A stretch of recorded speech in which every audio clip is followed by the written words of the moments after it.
Ikatan Umum Pengurus Besar Ikatan Dokter Indonesia, Dr. Muhammad Adib, mengungkapkan dokter tiada dapat cuma mengandalkan teknologi kemampuan fisik di menangani pasien tetapi harus dengan pendekatan humanis.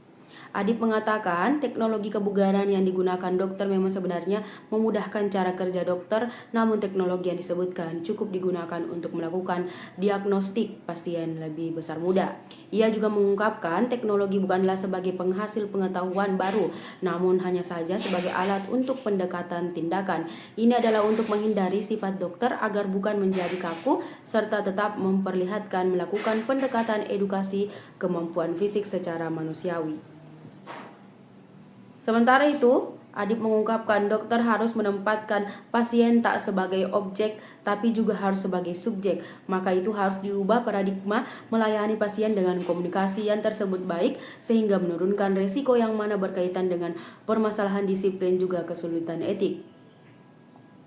Di hari ulang tahun ke-74 IDI, Adib menekankan target pergerakan rakyat Indonesia Cinta Dokter Indonesia dengan melakukan rebranding yang menjadikan IDI sebagai lembaga dengan scientific basis, juga memulai pembangunan ikatan spiritual yang dimaksud kokoh.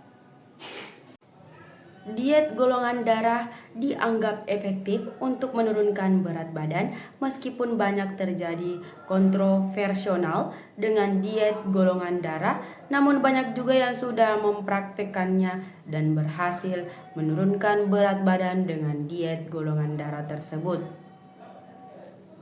Diet golongan darah tersebut hanya didasarkan pada pengalaman seseorang dan belum ada penelitian lebih lanjut sehingga belum diketahui apakah benar dari makanan dapat merusak sel pada golongan darah tertentu.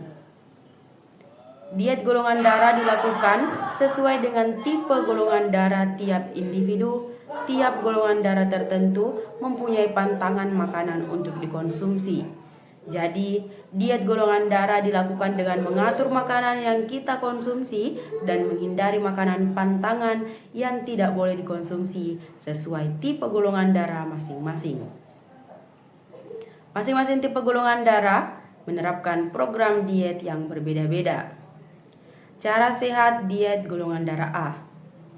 Tipe golongan darah A dianjurkan mengonsumsi berbagai macam jenis sayuran Tipe golongan darah A dianjurkan mengonsumsi berbagai macam jenis sayuran dan buah-buahan dan menghindari berbagai macam daging dan makanan yang mengandung lemak lainnya. Orang dengan golongan darah A dianjurkan menjadi seseorang vegetarian sejati. Beberapa macam sayuran yang dianjurkan untuk golongan darah A adalah buncis, bayam, kacang panjang, dan sayuran hijau lainnya. Jenis buah yang dianjurkan untuk dikonsumsi adalah nanas, pisang, jeruk limau, dan lain-lain. Mengonsumsi beberapa jenis ikan masih diperbolehkan dalam diet golongan darah A. Konsumsilah makanan dengan gizi seimbang. Dengan diet golongan darah ini akan mendapatkan berat badan yang ideal dan tubuh yang sehat. Selain mengonsumsi makanan yang sesuai golongan darah, imbangilah dengan olahraga yang teratur. Untuk tipe golongan darah A, sebaiknya lakukan olahraga yoga di tempat yang terbuka agar tubuh menjadi lebih bugar dan rileks. Cara sehat diet golongan darah B. Orang dengan tipe golongan darah B mempunyai sistem antibodi yang baik, karena itu dianjurkan untuk mengonsumsi segala macam makanan rendah lemak dan aneka macam daging seperti daging sapi, keju, daging kambing, dan lain-lain. Beberapa macam sayuran juga dianjurkan untuk dikonsumsi seperti brokoli dan terong. Makanan yang harus dihindari untuk tipe golongan darah B adalah daging ayam, daging bebek, kepiting, lobster. Lakukan diet ini dengan optimal agar didapatkan hasil yang maksimal. Selain diet makanan, ada baiknya diimbangi dengan olahraga ringan dan menyenangkan seperti balet dan menari. Hal ini akan membantu membakar lemak yang ada di dalam tubuh dan akan membuat tubuh menjadi segar. Diet golongan darah jika dilakukan dengan baik maka akan membuat sistem pertahanan tubuh melawan penyakit menjadi lebih baik. Cara diet golongan darah O. Diet untuk golongan darah O lebih fleksibel dan tidak perlu menghindari berbagai macam makanan yang lezat, bahkan justru dianjurkan untuk mengonsumsi makanan tersebut. Beberapa makanan yang dianjurkan untuk dikonsumsi antara lain berbagai macam kacang-kacangan, berbagai macam daging unggas, ikan, telur, dan buah-buahan. Untuk olahraga bisa dilakukan olahraga yang ringan hingga berat. Untuk olahraga ringan, lakukan setiap hari, dan untuk olahraga berat, lakukan 2 kali dalam seminggu. Olahraga dilakukan agar tubuh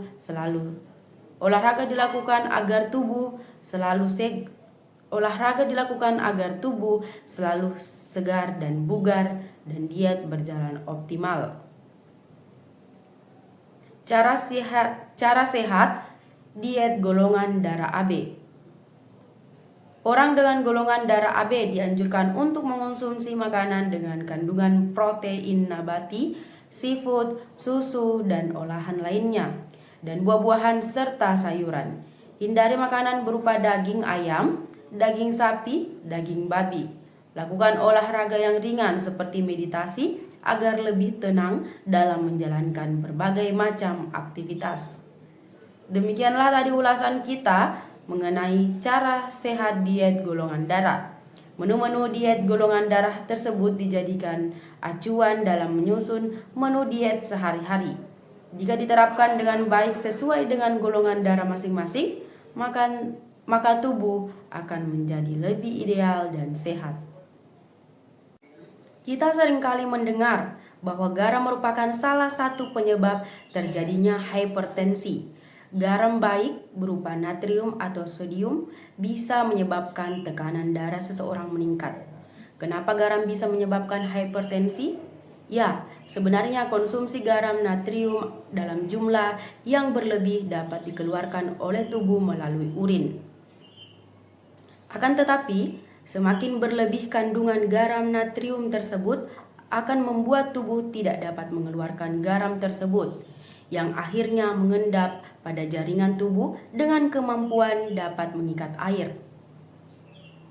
Kemampuan dalam mengikat airlah yang bisa menyebabkan berbagai macam gangguan. Maka dari itu, garam penyebab hipertensi memang benar adanya. Seperti kita ketahui bahwa banyak sekali masyarakat yang terkena penyakit hipertensi akibat konsumsi garam berlebih dalam makanan yang dikonsumsi. Dengan diet rendah garam untuk hipertensi inilah yang bisa mengatasi terjadinya hipertensi dan dapat menurunkan tekanan darah seseorang. Selain makanan dengan kadar garam tinggi, faktor keturunan juga menjadi salah satu penyebab terjadinya hipertensi pada seseorang. Namun, kebanyakan seseorang yang memiliki hipertensi cenderung disebabkan oleh faktor makanan dengan kadar garam tinggi. Maka dari itu, cara yang paling tepat untuk mengatasi hipertensi adalah dengan diet rendah garam untuk hipertensi. Ada beberapa makanan yang mengandung kadar garam untuk hipertensi yang perlu dijauhi sebagai berikut. Makanan kaleng. Salah satu makanan yang harus dihindari penderita hipertensi adalah makanan kaleng. Makanan kaleng memiliki kandungan sodium dan natrium yang tinggi yang tidak kita ketahui kadarnya secara pasti yang bisa menyebabkan tekanan darah tinggi ataupun hipertensi. Makanan berlemak. Konsumsi makanan yang berlemak selain bisa menyebabkan resiko kegemukan juga bisa meningkatkan tekanan darah pada seseorang. Untuk itu, sebaiknya kurangi makanan berlemak yang bisa memicu terjadinya hipertensi. Makanan instan. Makanan yang mengandung garam juga biasanya terdapat pada beberapa makanan instan, seperti cemilan atau bumbu mie instan yang tergolong mengandung kadar garam tinggi. Anda harus menjauhi makanan ini untuk meminimalisir terjadinya bahaya penyakit akibat hipertensi. Ya, itulah beberapa tips diet garam untuk hipertensi yang perlu dijauhi agar tidak menyebabkan penyakit kronis lainnya. Semoga dapat memberikan informasi yang bermanfaat serta dapat menambah wawasan kita khususnya bagi Anda pengidap hipertensi.